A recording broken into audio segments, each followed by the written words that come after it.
Many would argue that for social design to be truly sustainable, it must address the public good by considering the needs of all individuals and groups within a community or region.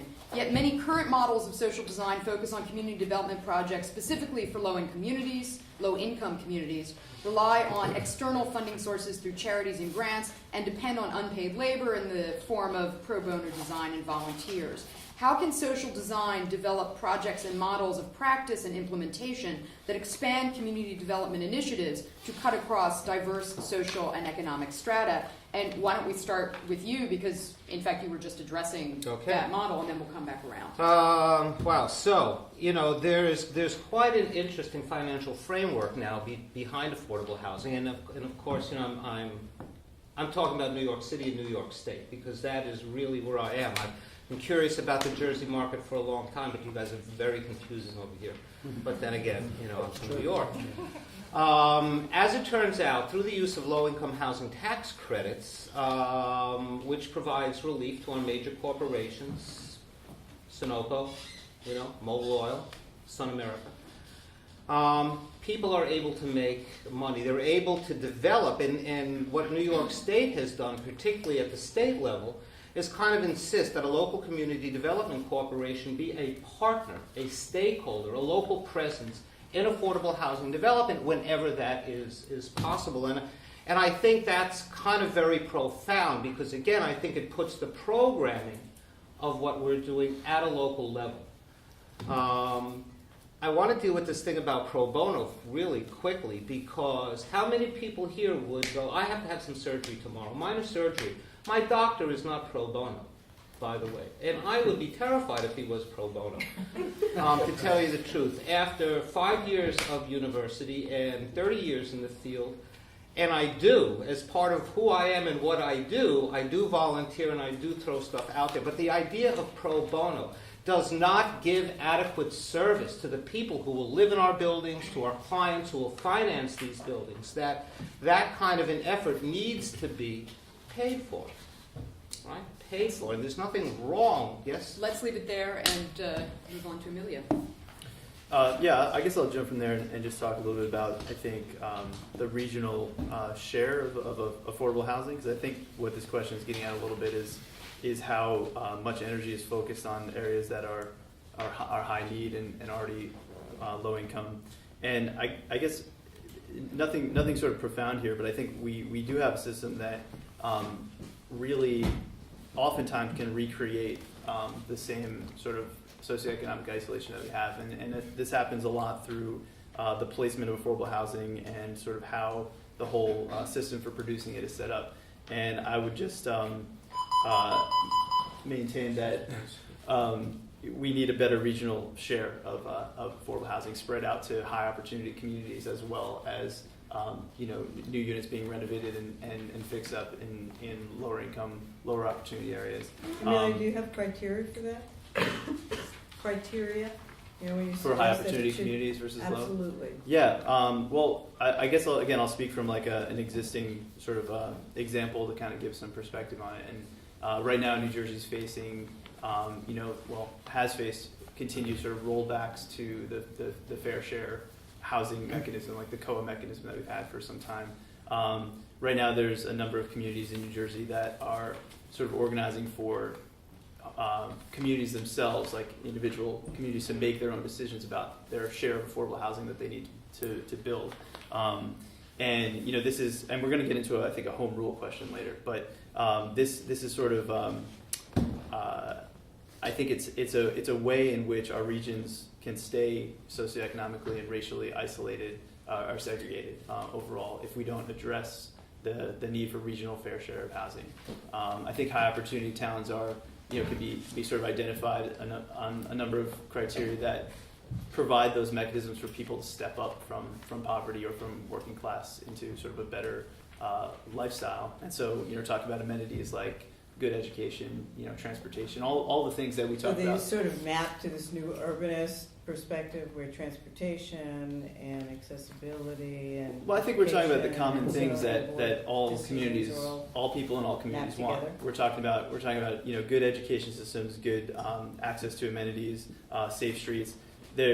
affordable housing in New Jersey, especially, and I speak most about New Jersey because I know it better than others. It was starting to It's sound, constant. it's Let's starting to just sound leave like it they had there. selection criteria. Well, I'm sorry, ma'am, but we're going to have an open discussion afterwards. We've got a couple more topics to move through. I don't mean to cut you off, but Not at all. Bob. That's a complex question. I mean, so what would I say? A couple of things. I mean, I think some of the lessons of community development, and that's my lens, is the importance of mixed income communities. You know, the variety. So I think that's real. I think that's a really key policy and design issue.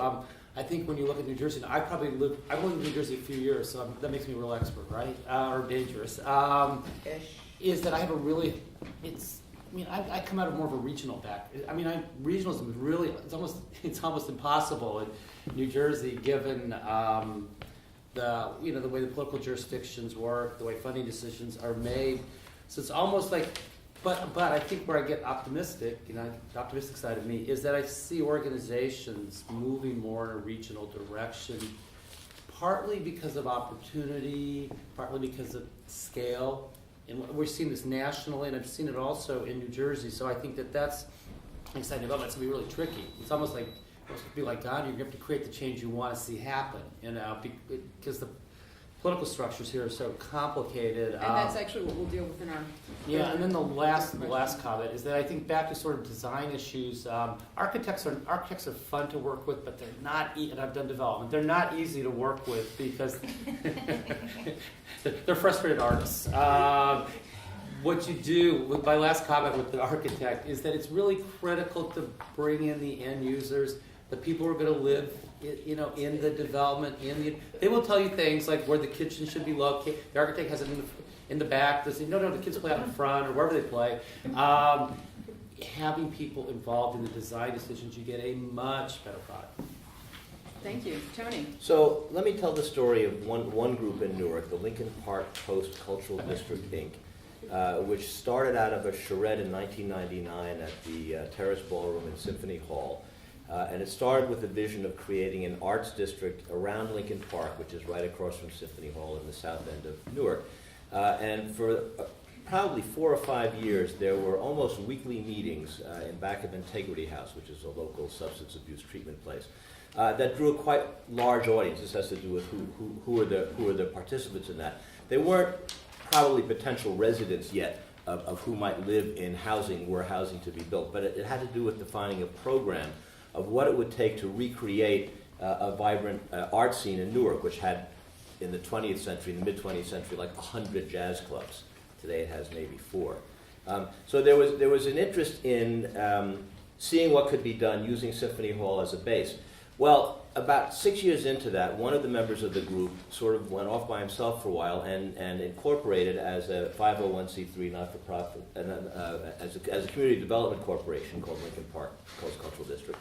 And the idea initially was to build a range of things around the concept of artist housing with ground floor uses for commercial or for galleries or for restaurants. That was the vision. What came out of that, the first 6 buildings that were built were 6 row houses on Washington Street in Newark. They're not particularly captivating as architecture, but what they do extremely well is what's in the building, how it's programmed. They were built initially as 2-family houses, privately owned, 2-unit buildings with ground floor commercial. Of course, it could be used by one of the owners. What happened is that the buildings were completed exactly when the mortgage market crashed, and it was impossible to sell the units. And not only was it impossible to sell them, it was impossible to rent them for enough money to cover the cost of developing them. So what happened to Lincoln Park is that they were really stuck. And the takeaway for community organizations is that you have to be nimble. Because how did they work their way out of that? Well, the way they worked their way out of it eventually was by selling some land that they bought from the city and those buildings, not those buildings, but other land, to a developer of tax credit low-income housing. So the whole emphasis of the Arts District, it's not lost, because this is the group that also does the Lincoln Park Music Festival in the summer. And if we're talking about being inclusive for groups, it ranges from jazz and gospel to house music and hip-hop. It covers quite a range of music. I think it's a wonderful democratic festival. But it shifted from Arts District to Eco Village. So all of those new buildings are LEED certified. We could talk about how far LEED goes, Right. but there's an attention to that. But it went beyond that. There's an urban farm program. There's a green collar training program. Well, the green collar training program takes local people, train them to do weatherization, but it also was one mechanism for bringing revenue to the organization to do the training. So this is what I mean by having to be nimble, and everyone who works in this field knows that you've got to figure out ways of keeping yourself alive. So at this point, most of the new housing is entirely low income. This is not where the organization started out. It started out wanting a mix of market and affordable, wanting mixed use, mixed income district. In this case, it's very exceptional circumstances, I would say, of the crash of the mortgage market that really hit us. But it's going on with some optimism. Thank you. And Mindy? So part of what the work that I've been involved with is following epidemics. I started to do research in 1986 looking at the AIDS epidemic. And the neighborhoods that I was studying in San Francisco and in Oakland were hit very hard by the crack epidemic. Crack epidemic was accompanied by a huge amount of violence at epidemic levels of homicide and death, especially of young men. Because it was so violent, there was a huge number of people, both those who were selling drugs and those who were addicted to drugs, who suffered from mental illness related to the violence. At about that same time, there was an outbreak of multi-drug resistant tuberculosis, a really horrifying illness. So in the space of about 10 years, I got to witness 10 major epidemics break out in inner city neighborhoods.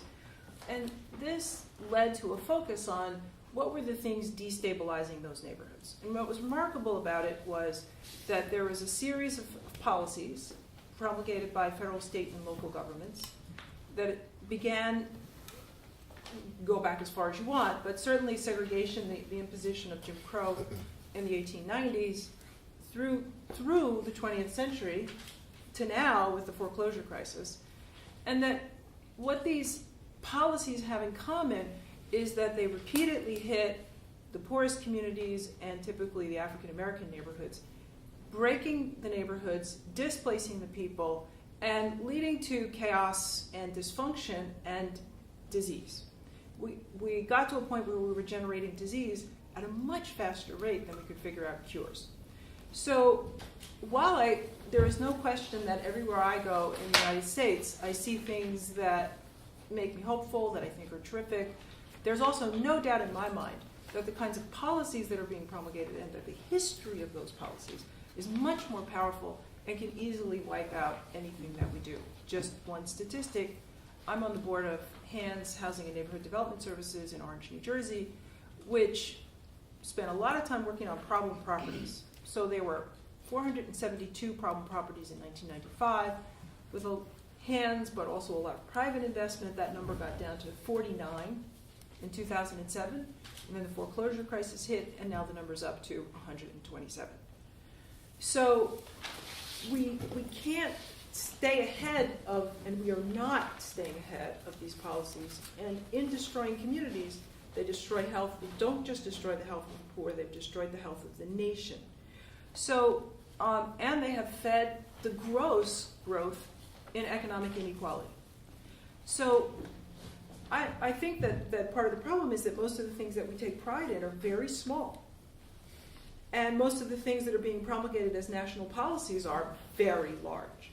So I don't know how we get in the game, but I think that certainly in terms of disease, we're not in the game. Thank you. Well, our panelists have raised a number of issues that we will return to in both our second topic area and in our third topic area. The second topic area is political and economic paralysis. Currently, it appears that many leaders and communities in the New York, New Jersey metropolitan area have been unable to effectively respond to regional challenges, infrastructure improvements, for example, due to political gridlock.